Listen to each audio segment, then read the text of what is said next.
published their book in honor of Dr. Zakir Hussain, who is well known for his extraordinary contribution as President of India and as an educationist.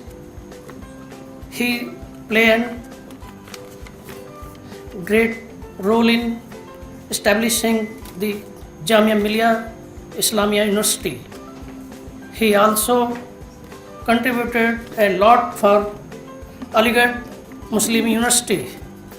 It's a great honor indeed to have in our midst Chief Justice Ahmadi, and I'm surprised that in our general conversations we always address Chief Justices as Justice Ahmadi, ex-Chief Justice of India. I've never understood why being a judge is permanent and being Chief Justice is not.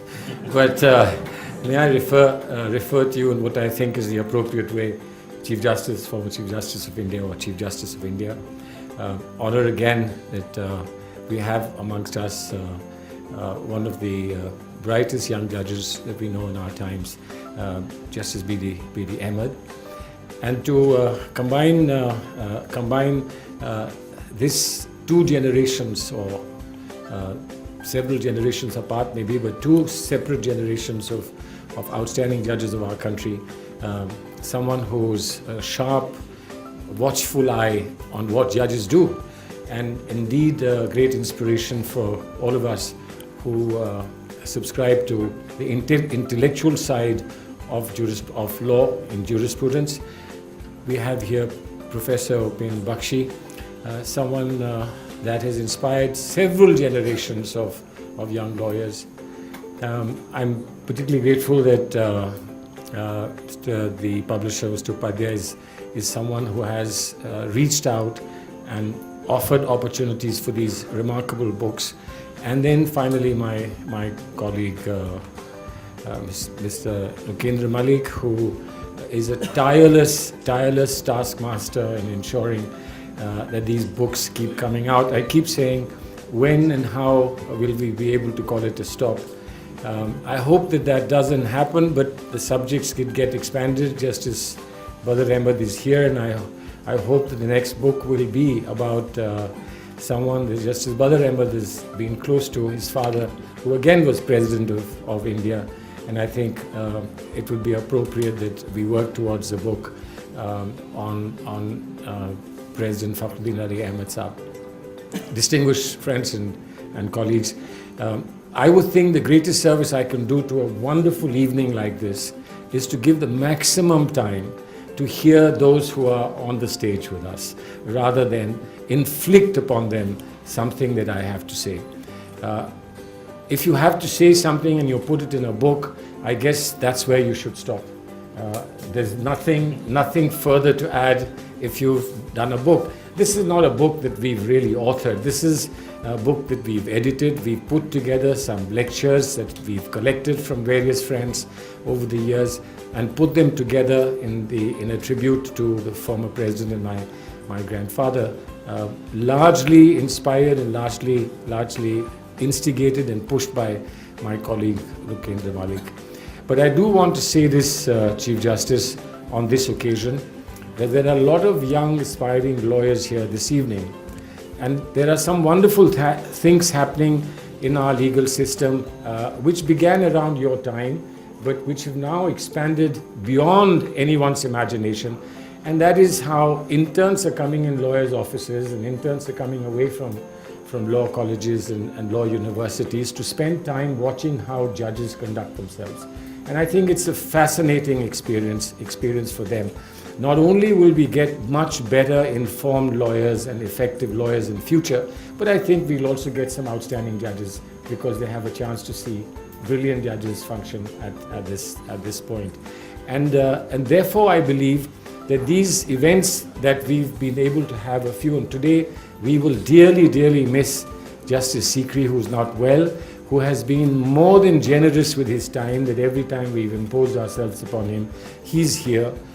He has been a great contributor to pushing forward the idea of thinking about law in the public and amongst informed people, and to let law grow. And I must say that this is such an event and this such a moment on which I believe the best service I could do is to ensure that we give the maximum time to three outstanding speakers that we have here.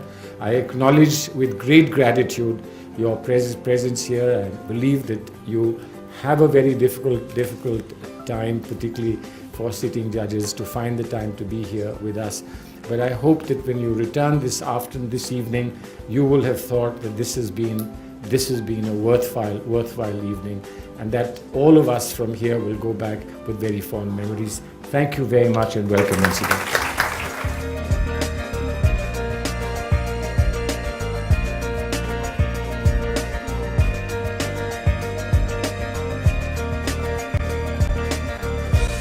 I think Mr. Khurshid and I have known each other for maybe, 50 years, around that time.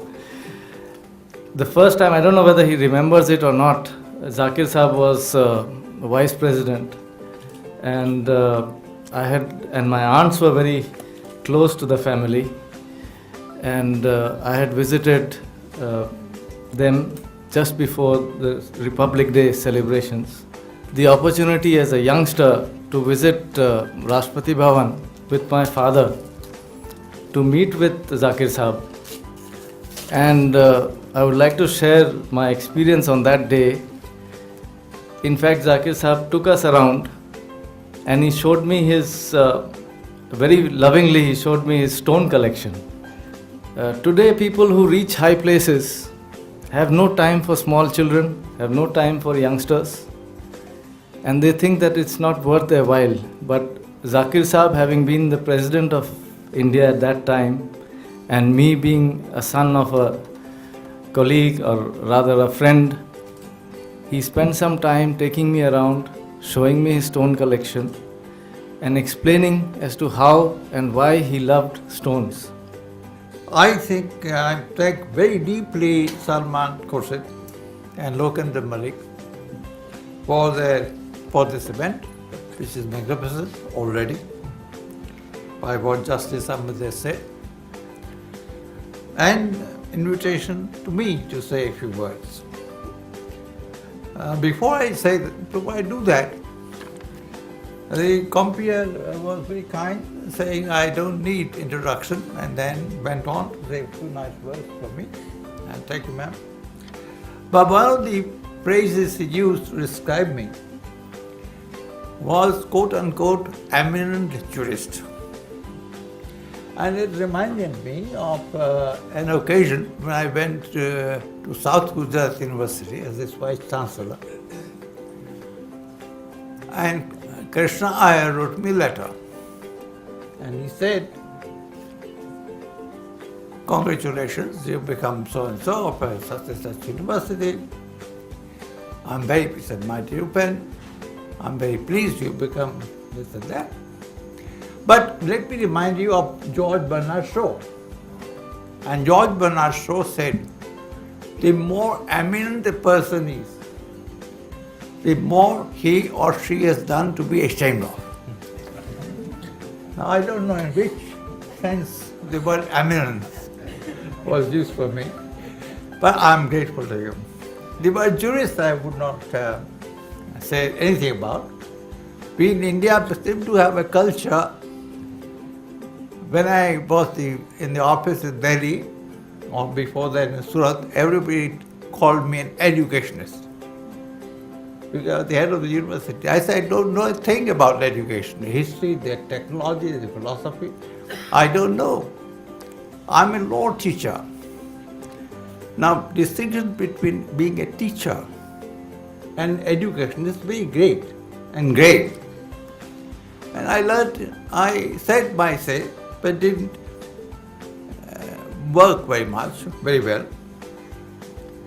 Everybody is a jurist in India. We have a wonderful culture in which everything comes ex officio. आप एक Khurs में बैठ जाए तो आप education बन जाए रातों रात अचानक. आप एक कुर्सी पर और बैठ जाए, जूरिस्ट बन जाए. Everybody is a jurist. The law minister is a jurist. The Chota law minister is a jurist. The senior advocate is a jurist. The judge, of course, is a jurist by definition. And even the munshi is a jurist.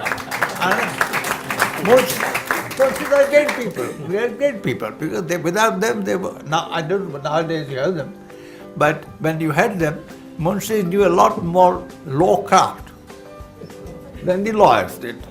So munshis are great people, but whether jurists or not, I have a slightly conservative view, ma'am, which says jurist is one who has nothing better to do than to study law all one's life. That's all. And that way, as a student of law, I accept your introduction of me.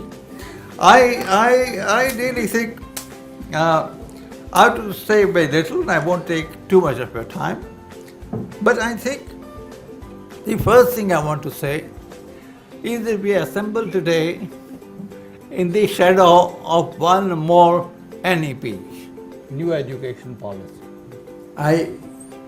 When I sat down, I saw a book wrapped carefully with a ribbon tied in a flower fashion.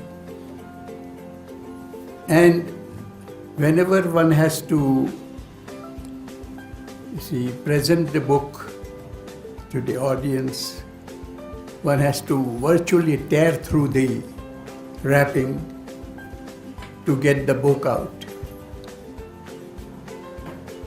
And that is what I had to do but Professor Bakshi was by my side, was good enough to lend his to me for being cited as. I did not have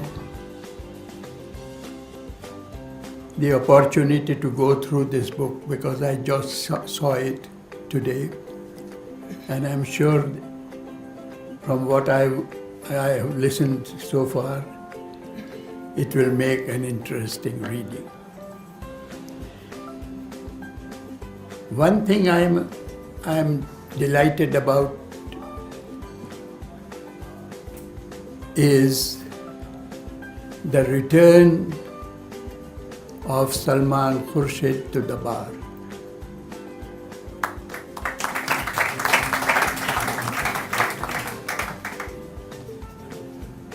A few years back, when I was in Bangalore, I used to stay at the Raj Bhavan, and his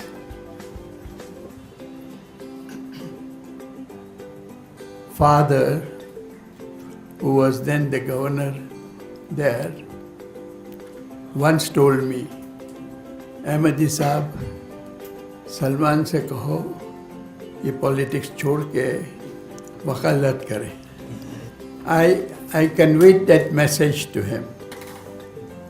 At that time, he told me, my first love is politics.